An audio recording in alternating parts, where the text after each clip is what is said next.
Hello and welcome to Two Girls in a Pod. I'm Sharon. I'm Christy.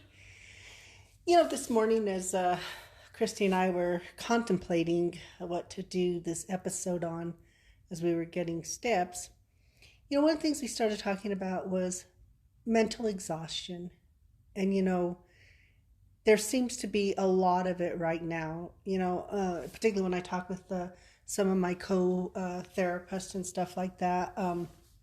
We've talked about, just this feeling of being tired. You even take some time off and you're still not feeling recovered. And, there's a lot of stuff like that. I'm hearing it from my clients. We're hearing it from our friends and family.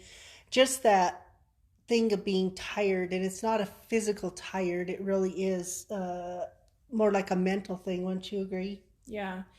We've talked to different ones that have said, even if you take, if you're not working the weekend or that, you come back and you still feel as depleted as when you were working.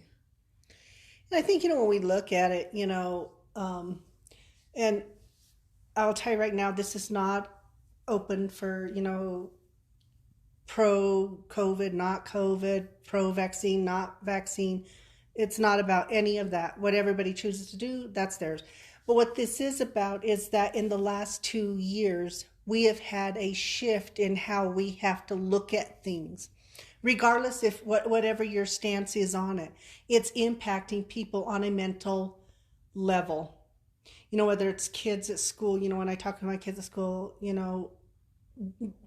one way or the other, they're okay with that. It's that thing of going back and forth and not knowing what's going on, and I know for a lot of people it's, the CDC says this, they say this, people don't know what to do with it. It's like a lot of information. And it seems like it's a lot of up in the air. And when you don't have a plan to follow or you're unsure about what to do, I think it causes this mental strain and unrest within the body that, that's why you feel so just drained. And I think that's what it is. It's not knowing, where's the end, what's the plan, and I think, and I'm talking even on an individual, level, that, what does that mean? What does that mean for me? Do I do this or do I not do this, Well, it's impacting people on, every level from, do we take a vacation and travel somewhere? There's so much going on as far as travel and even flights being canceled and all of these things. And then you also have whether or not people go to work in a workplace that maybe doesn't align with the way that they feel about the situation. And there's even from people not knowing whether or not kids are going to be in school face to face or they're not, and if they are they going to be wearing masks, all of these things. So it's infiltrated every part of our lives, it feels like. So it become such pressure, I think. Well, and and on top of that, and once again, whether you believe COVID exists, it doesn't, that's not the debate here. But what I do know is that I have been dealing with a lot of my clients who have lost family members to COVID. Whether you believe it's there or you don't believe, they are now in grief and loss.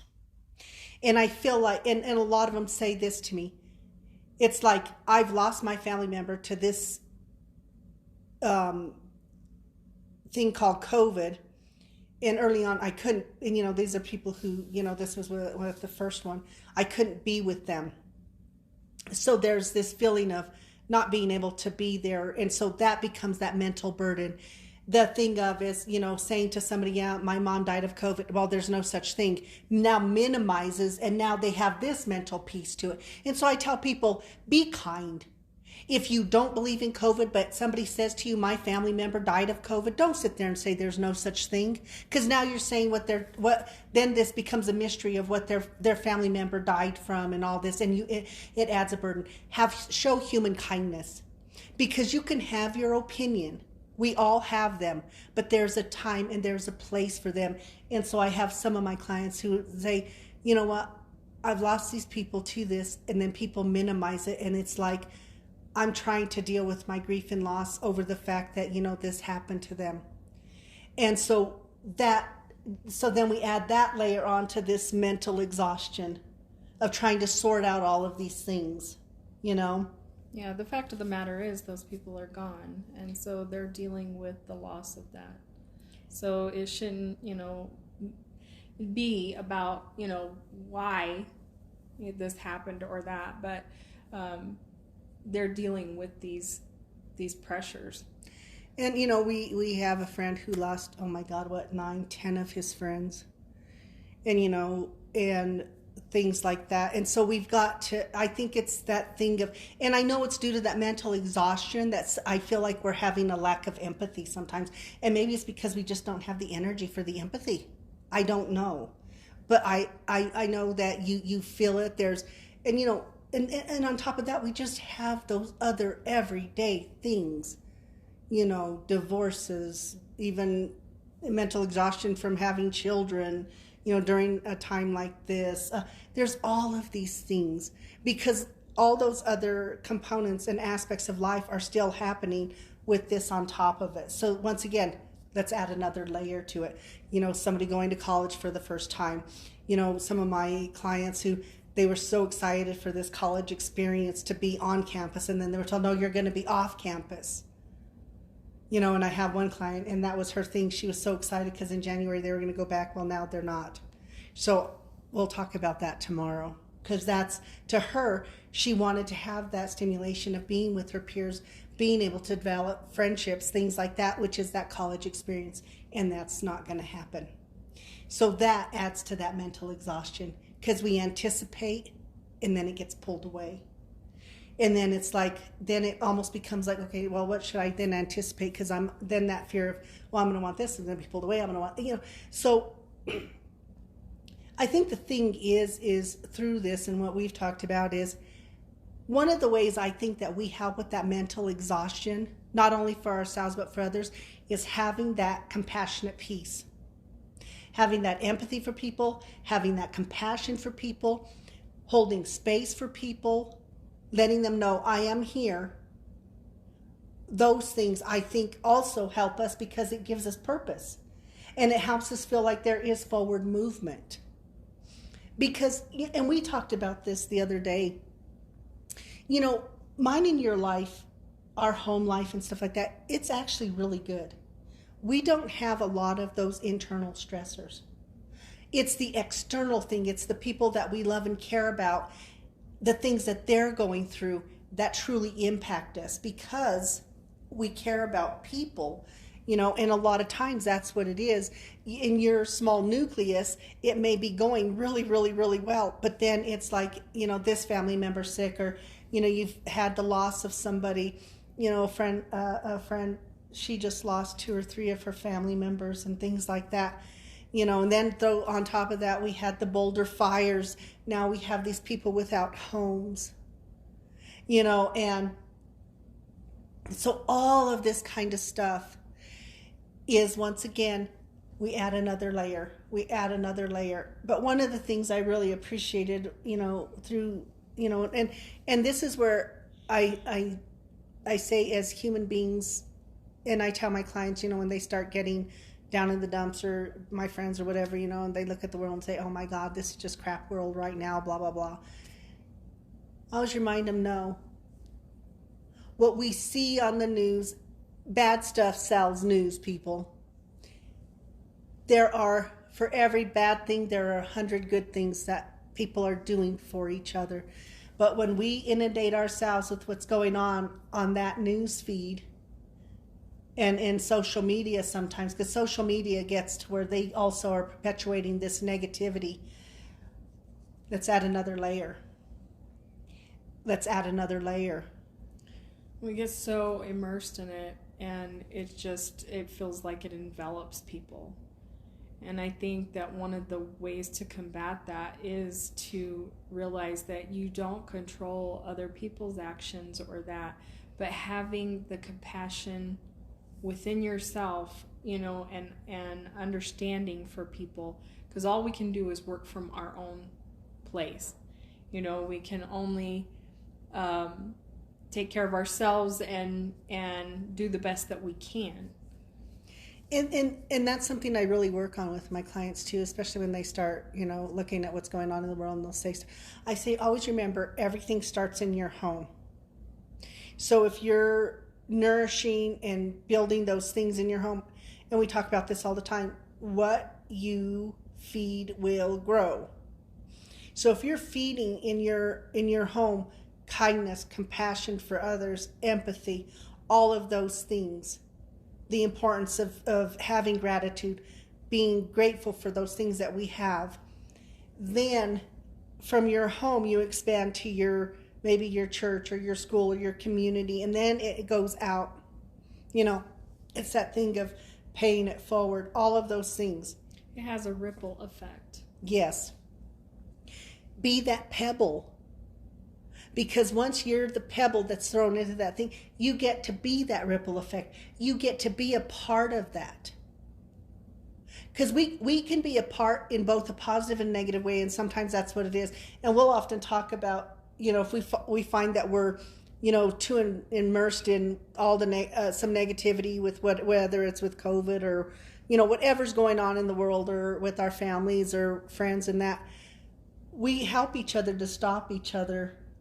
Yeah, and there's nothing wrong with venting and having a voice and talking things over and that, but understanding that, when you get so wrapped up in that line of thinking, a lot of times it causes you this mental stress and it kind of stays with you. So you really have to work on, I think, taking a moment and just realizing that getting away from the negativity that you're seeing online or whatever it is, or taking a moment away from the conversation about it to give yourself some space and to get yourself in a more positive headspace, because that's the only thing that will help you throughout your day. Because if you stay in that, you realize the energy that's inside your gut, sometimes it just stays with you and you feel bad about it.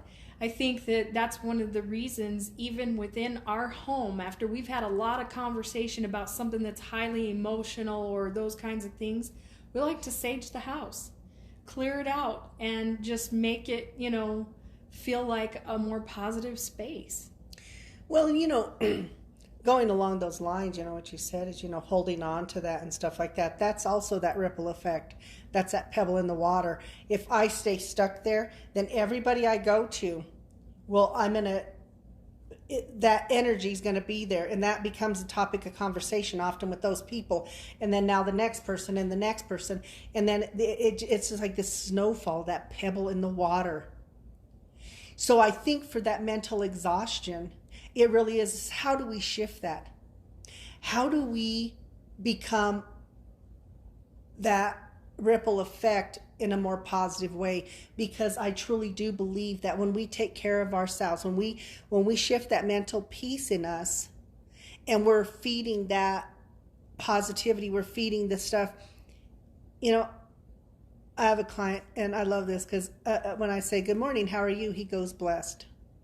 And I said, every day we wake up, we are definitely blessed. Because that's what it is.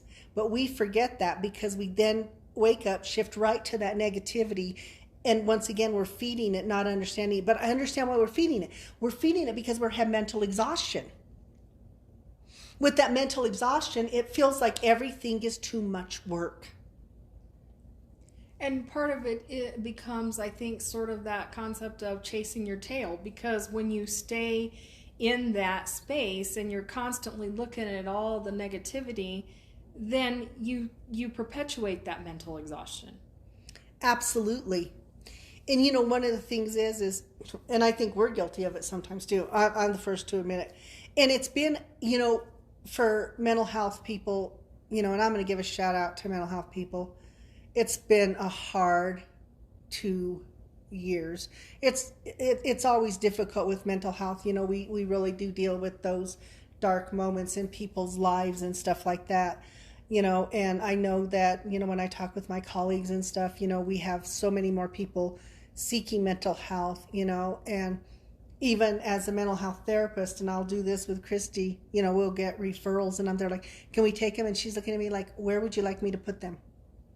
because I always already carry more people than I have slots for, because if somebody cancels, we will throw people in. But and then as a mental health therapist, you feel like, am I doing enough? Could I really see two more people? Could I really see? But that's also part of that mental exhaustion.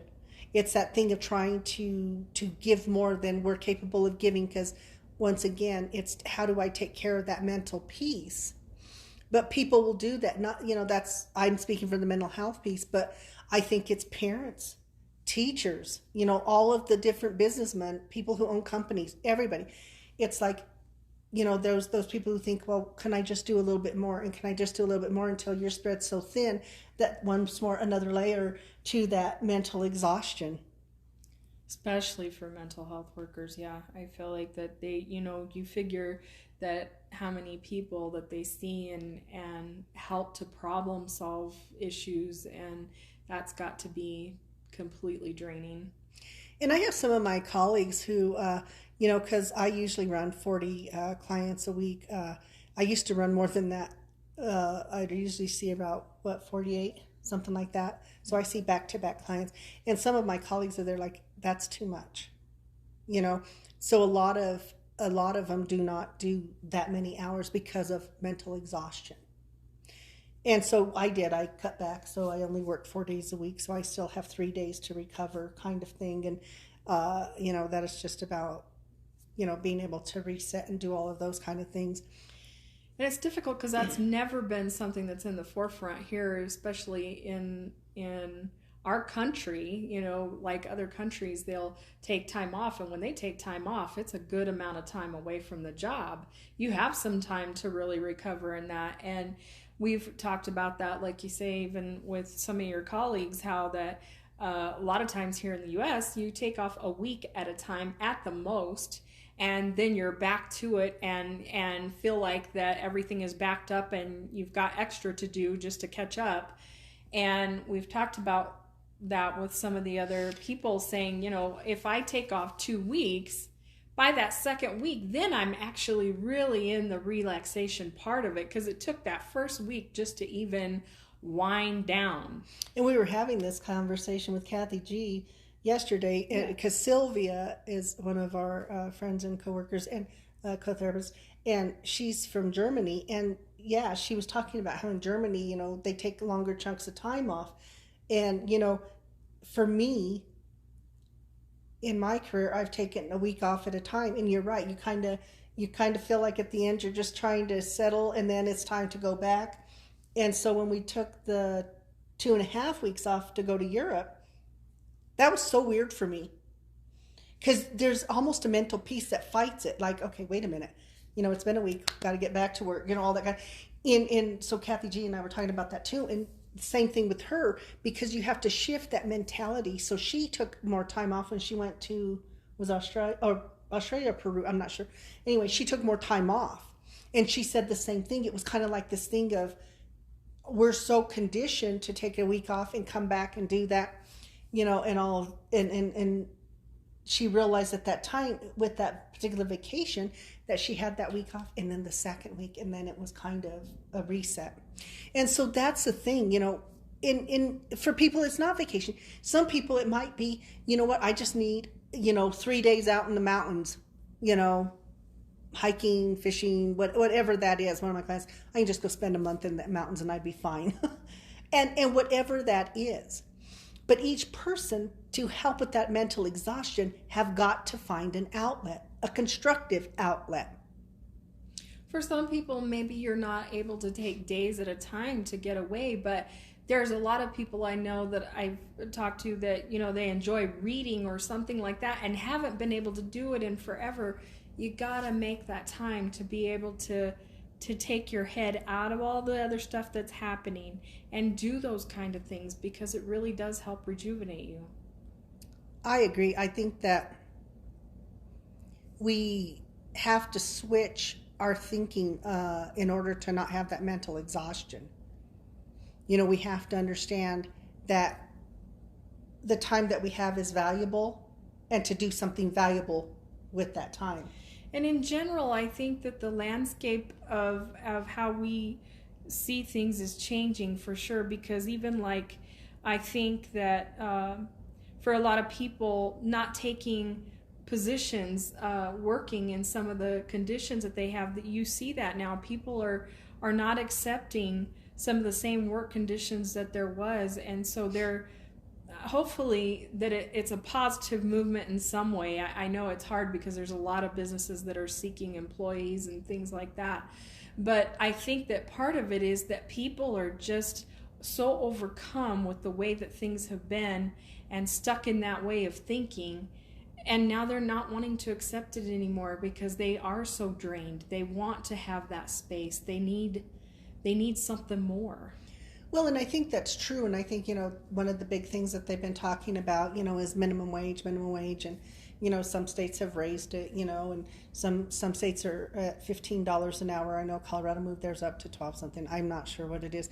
But, one day I went through and go calculate that, people. Go calculate somebody who makes $15 an hour if they work 40 hours a week. And I always tell people, you got to remember, take tax out now. See what you're left with. And some people in some areas, you would be hard pressed to live in Colorado Springs on that amount. Right. You'd be barely getting by. A lot of people carry more than one job to make ends meet. So, once again, another layer, because then we talk about the financial piece. Yeah. And we talk about people, and people are there like, I don't want to work in environment. People are, I think, taking a stance on that too. They're like, I don't want to work in that environment anymore. It's not healthy for me. I don't want to work for that amount of money because now I'm working 2 or 3 jobs. And so there's no time for these people to recover. There's no time for them to reset, to rejuvenate, because they're working to cover bills. There is not money left over. And because there's no money left over, they're hard pressed. And then people go into debt because it's that desire to just do something different for me, but I can't afford it. So then I'll do this in order to afford it. So add another layer.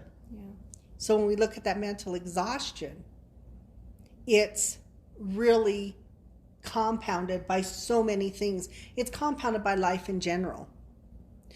But I think the last 2 years have really kind of added multiple layers on top of multiple layers to how we see things and how we do things. A lot of people now, if I could work from home.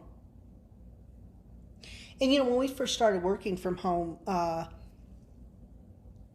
know for you it was a struggle.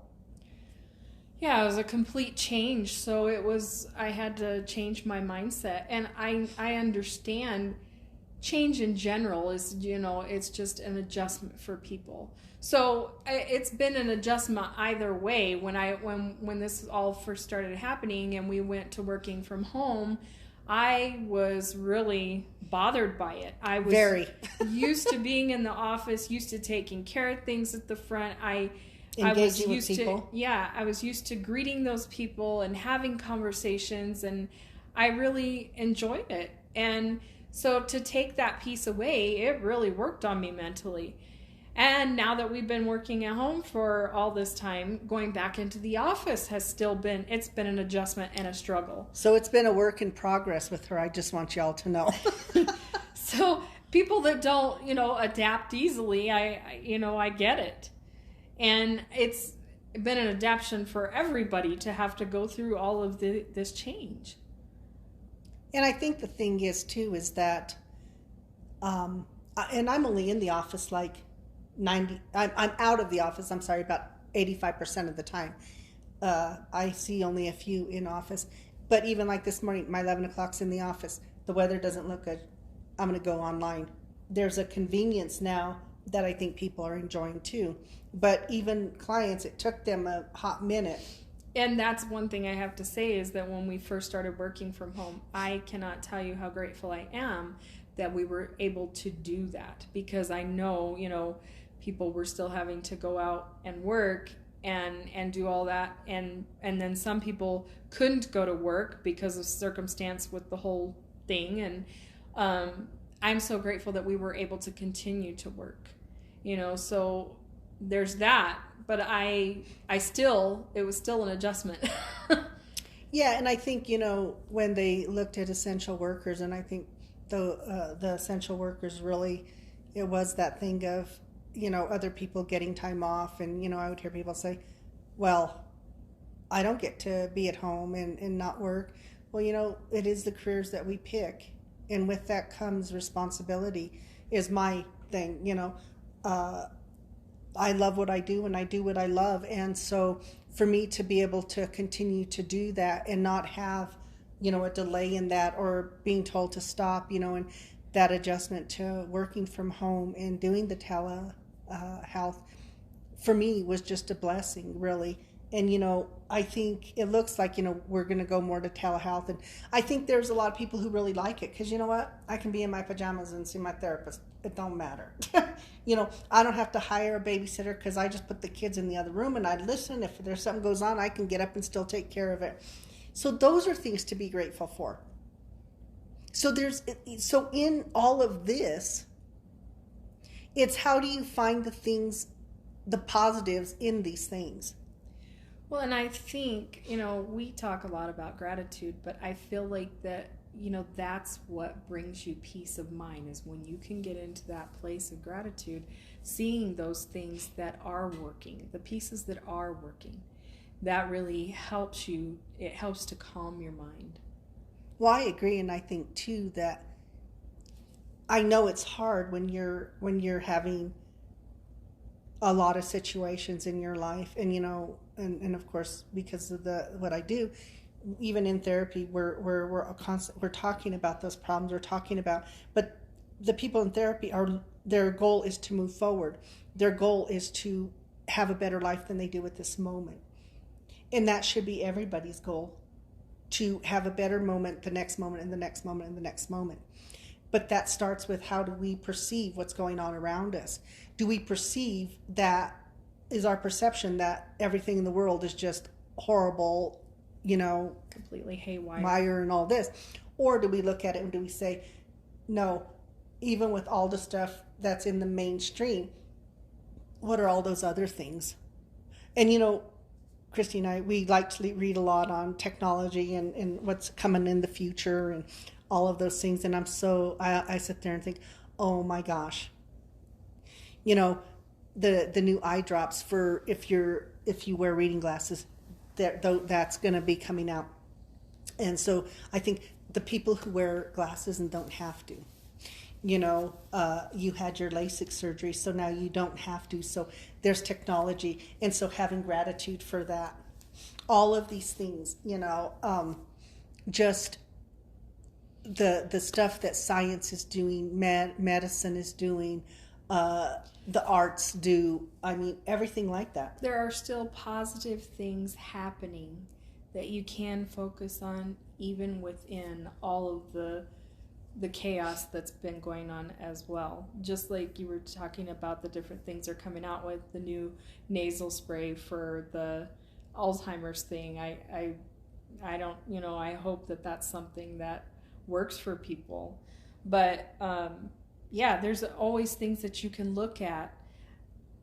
And there's even small things. I remember, it's been some months ago, but I remember going to, it was a fast food kind of place or something, and I remember seeing there was an older lady, and she was really, really struggling, and I remember seeing this young guy jump up from the table and go over and help her, and was opening the door for her and stuff, and I was like, it really helped me, because I was like, oh man, that's, just a random act of kindness, and it was small, but it was big too. And I think that's what it is. And every once in a while, one of the things I always tell Christy is the thing I do love about social media is the talent I get to see that I would not have ever gotten to see. Because I love to watch different kinds of artists, dance, performers. I love to watch that. And I think to myself, oh my goodness, if we did not have social media, I probably would not get to see these people who are not going to ever be the ones that are, top of the line, whatever, and so there's that. And then the flip side of social media, which is another layer to that mental exhaustion is even parents. How do I monitor TikTok? Look at the stuff they're teaching them on TikTok. All kinds of stuff like this.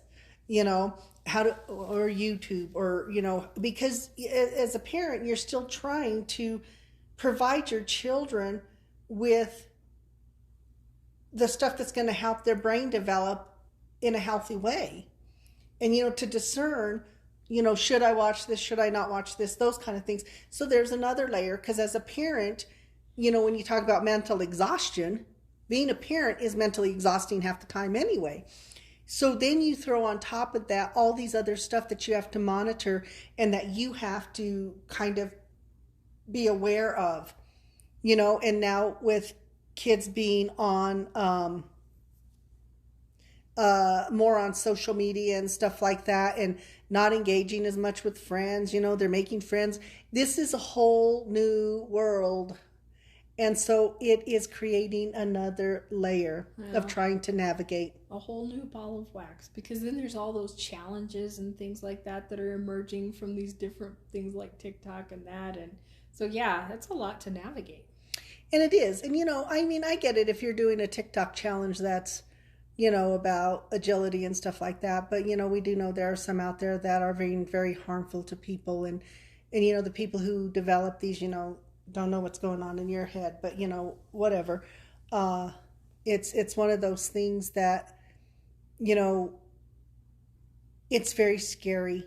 It's scary for parents. And once again, just that added layer to the already stuff that's going on with people. And, but what do we do on an individual level? What, and those of you sitting here who are going to be sitting here listening to this, take that moment and ask yourself, what is it that I do truly for me? And what techniques do I use, if any, to switch when I'm feeling mentally exhausted? And this is a scary thing, I think, with this mental exhaustion, is it creeps up on you. You really don't know it's there until it is there. I know that's what it was for me. It was, you just, and I think it's because you go do your job, you go do the thing, you kind of you're on the automatic pilot thing where you're just doing. And then for some reason, at some moment, something shifts. I don't know if you pause or what it is. And it's like, oh my God, I'm tired. It really seems like it all builds. It's like you say, it's sort of on the backside. You're not even really realizing it, but you're accumulating all this stuff in the back of your mind. I've realized that there's times where that I feel like in the daytime I stay, in a pretty positive place or whatever, but there are times where I have woken up in the night or something like that, and I realize that maybe my dreams have been impacted or something, because I wake up with sort of a feel of unease or unrest or something like that. So I think that's that stuff that's staying in there in your mind that you're not even consciously aware of all the time. I think that's a really good point. Sometimes it manifests that way.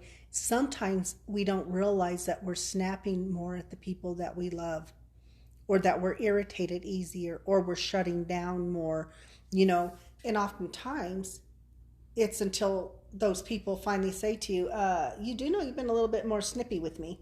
Yeah, sometimes you get irritable and don't even really realize it, but you're being more irritable on a regular, and people are noticing. And I think the big thing is that, and we work on this with each other, is if I'm being more irritable or she is, we address that. Because, if she says something like that, or she says, well, I noticed you've been more quiet, and then it's like, I'll start thinking, well, I guess I have been. What's going on? And once again, it's that residual stuff that's kind of, I think, just sits, in the wings, and we don't see it, and we're not doing it on a conscious level, but that's infiltrating our brain. We're hearing it. I tell people, what you read, what you see, all of those things. It's kind of like if you watch a comedy, you walk away and you're still happy. You watch a drama and it's a sad ending, and you walk away with that residual feeling. So it's no different what those messages that we're hearing stay in our brain, and then they play out. We just don't realize how they play out. That's why I say if you stay, in the conversation about all the drama that you're seeing play out or stuff like that, it's like that energy makes an imprint on you. Like you said about walking away from the movie, you can either walk away from it feeling really good or you walk away from it feeling like yuck, and I feel like that happens with conversations, or it happens if you stay caught up in just, you're watching nothing but negative on news or whatever it is. It stays with you. Mm-hmm. And I encourage some of the families I work with to do gratitude statements with the whole family. And it's so funny, like I said, because my one family, the little girl, any little thing, it's all, I'm grateful, whatever it is, whether it's a penny or the weather's good. It shifts that focus. And, it takes the same amount of energy. It takes the same amount of energy to shift from one to the other. People think, well, it's so much harder to be happy in that. It's not. You just don't realize how much energy you've put into this other place, this darker place, this place that is full of shadows and that, versus the place where there's more light and whatever coming in. It's energy. It's time. When I sit and I think and I think and I think, that is time. If I'm talking and talking and talking about the negative stuff, I am feeding that. I'm putting time into it. I could have just as easily spent 5 minutes talking to you about the wonderful time we had, or the wonderful time we're going to have, or the fact that the sun is shining. Same amount of energy. But you look at what is the outcome of those two sources. If I continue to feed that negativity, if I continue to feed the fact that everything's changing, I have no control, all of those things, or it's somebody else's problem and you make it yours, that's a big thing. That's another layer. That's a huge layer. When people take on somebody else's crisis as their own. And I think that's what it is. People talk to me, and once again, this isn't political. This is nothing. Everybody has their opinion. That's not what this is about. But when people go out and say, well, I wear a mask, and people say stuff to me, you know what, people? Somebody wears a mask, doesn't wear a mask. We don't need, once again, those are opinions we don't need to be sharing. My thing is if you have an opinion, share it, put it out there, let people think about it. Maybe it'll help, maybe it won't. And then you're done. But it's when we continuously have this message as being thrown at us that adds to that layer. And particularly if it's people that you love and there's a disagreement in your belief system, your political thing, your work ethic, it doesn't matter what it is, parenting. Your handling of your everyday life. Yes. Everybody has an opinion about us. That is their truth. Let them have their truth. Do not make it yours. When you make somebody else's truth yours, there is always an incongruency in you. And that is what creates issues. Because you're trying to match it up to something that it doesn't match up to. And I think we've seen that in this age of COVID. People are very divided, whatever. And once again, whatever your belief system is, if you follow the science, belief, the stars, don't care. The point is that have your opinion, but when we're not respectful of others, another layer. Because people often feel they have to defend their belief or their thing. You don't have to. People get exhausted over these debates, and I see it. Yeah. They're like, why are y'all debating with your family member about this? Agree to disagree. Move on. Make happy thoughts, happy memories. Because that I have control over. I'm not going to change somebody unless that person is open to change. In people, when they are stuck in their beliefs or in whatever that is, they're not as open to change. So it becomes this battle. And I've seen it. I have families who are divided because of this situation with COVID. Agree to disagree. Be okay with it. We do not have to have the same political beliefs, the same religious beliefs, the same gender beliefs, who we love beliefs, all of those things. We don't have to have them. But to be respectful of other people will help take a layer off. Because then I'm not sitting there thinking, oh my God, I got to get on Facebook and I got to post about anti-vaccine, pro-vaccine, this, those are all things pro sports, not pro. It could be anything. It doesn't matter. Those are all things that are out of your control, and it only causes you that mental exhaustion and unrest to think that you can, to think that you need to get on, like you say, on whether it be on social media, wherever you're doing it, and defend your ideas about things. It, like I said, you don't control others. You can only do what you can do. And particularly in those instances when it becomes, with people that you care about and respect and all of that, once again, it takes the same amount of time and the same amount of energy to shift the focus to something that you guys had in common prior to any of these things. Yeah. These are belief systems or whatever. But your relationship prior to that, remember why it mattered. But we continue to, once again, so we have this other layer. So now people are losing people that they really love and care about over these things, these ideas. And once again, the beauty of relationships and everything is the sharing of ideas. Not that we have to convert to something else, but maybe it adds a little bit of flavor to our life, whatever it is. Not everything is intrinsically bad and not everything is intrinsically good. There's always these little gray areas in between that, we try to figure out. But once we're able to shift our thinking, and it all starts to help with this mental exhaustion, we have got to start with the thought. How do I shift my thinking? Because when I shift my thinking, it shifts my feeling, which then has the potential to shift my behavior. How do we talk to people and be respectful? Show compassion, empathy. Extend that helping hand. All of those things. How do I be responsible for my own mental exhaustion? Because I'm the one who got me there, because I took on all these layers. Half of them, 3/4 of them aren't even mine. More than that's probably not even mine, but I've brought it on. How do I become responsible for that? And then once I realize that I'm responsible for that, I know I can be responsible for changing it. But if I'm blaming others for my mental exhaustion, then it's always external to me and I'm not going to do anything to change it. It's taking accountability and responsibility for where I am right now.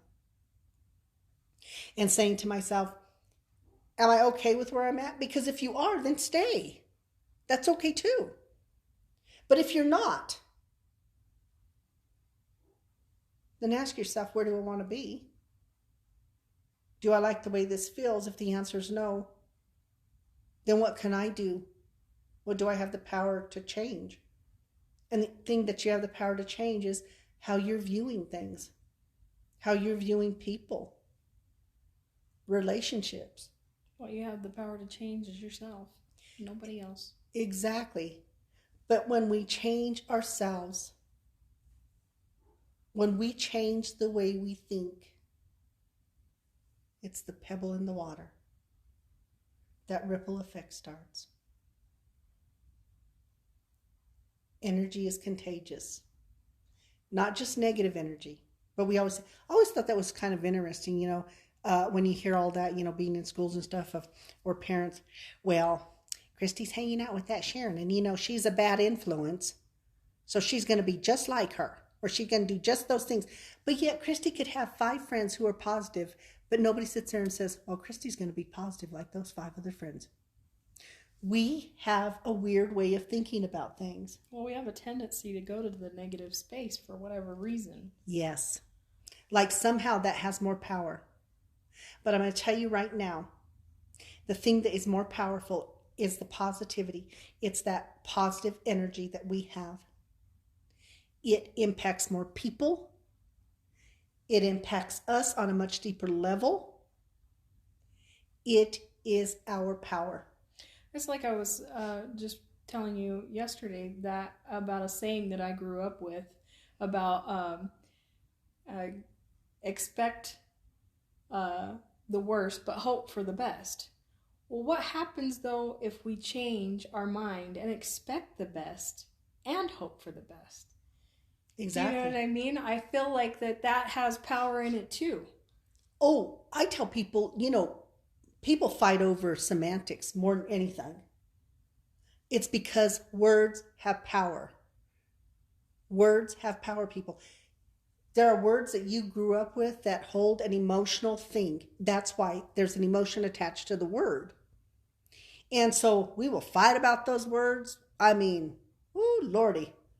The Hatfields and the McCoys, that's what it's kind of become.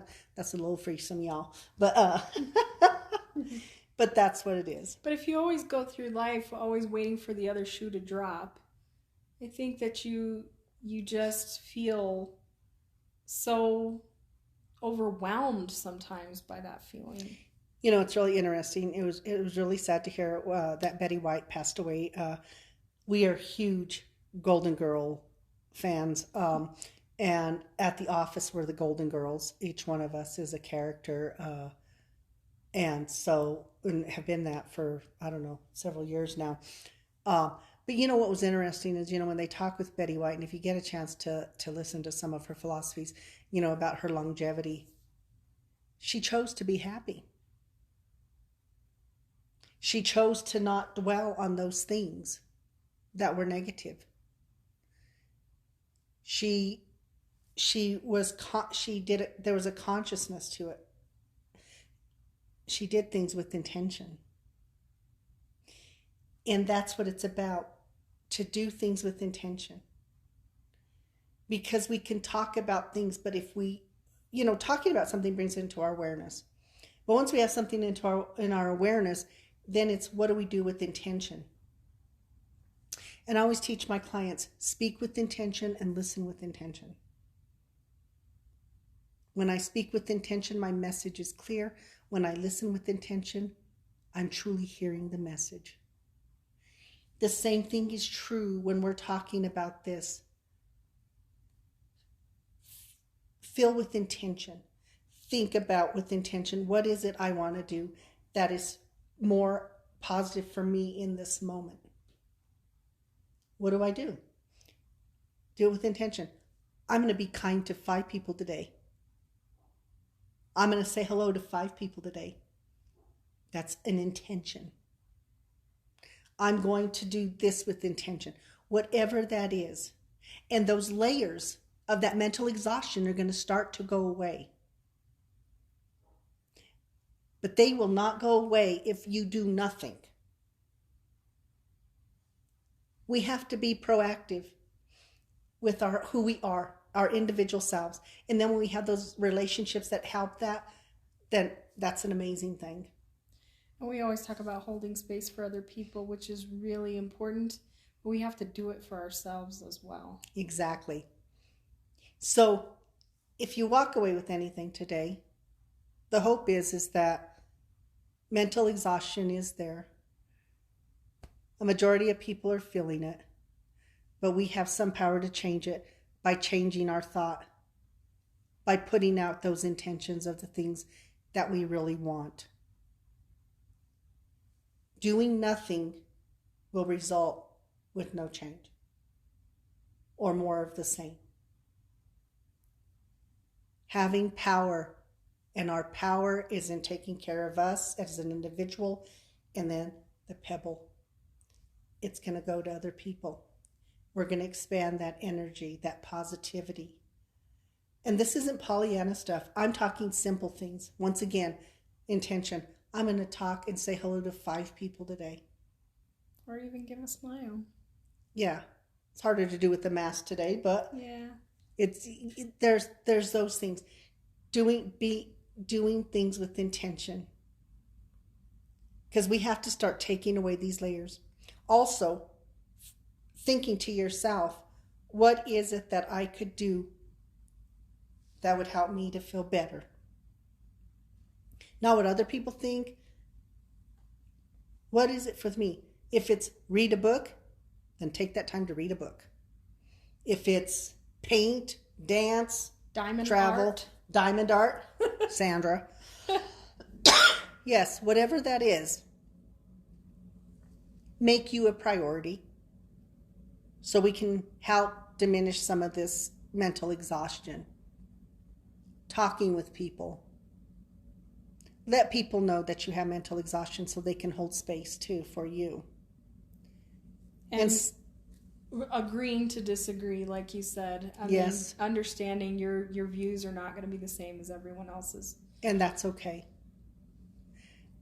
But I tell people the easiest thing we do is love. But we try to make it out that it's somehow the hardest thing, but it is. I always tell people the easiest thing that I do in my life, if I would call it a job, is to love Christy. It's the easiest thing that I do. And it's the most fulfilling thing that I get. So keep that in mind when you're doing these things. Loving people is easy. And then showing them. Because sometimes even showing people that you love them will help fill that cup up. And I'm talking about healthy. When I talk about loving someone, I talk about healthy. That's a whole different thing if you go there. Well, I'm doing everything. No, that's not it. It's truly being at that place. Showing kindness to others. Shifting your focus to what does fulfill you so that Yes. you can, give to others in a way that is helpful and not Yes. judging or condemning or that. And also, I think another big thing is shutting off all those opinions. Stop trying to take on something stop trying to take on other people's issues. We can feel sad for somebody because of what they're going through, but it is not our sadness. It's having empathy for them. It's feeling bad for them, but also understanding that that is something that they work through. We can hold space, we can do that, but it is not ours. So I hope this has been helpful. I know Christy does too. Yeah. And once again, take that time to just show kindness. The easiest thing we do is love. Take time for each other, but more importantly, take time for yourself. Help with that mental exhaustion. Change the thought, change the process you're doing right now to get a different result. And we look forward to next week. Time. Okay, sounds good. Hope you guys all have a good week and Happy New Year to everybody. Let's hope, this is a great year for people. We'll talk with you soon. Thanks. Bye. Bye.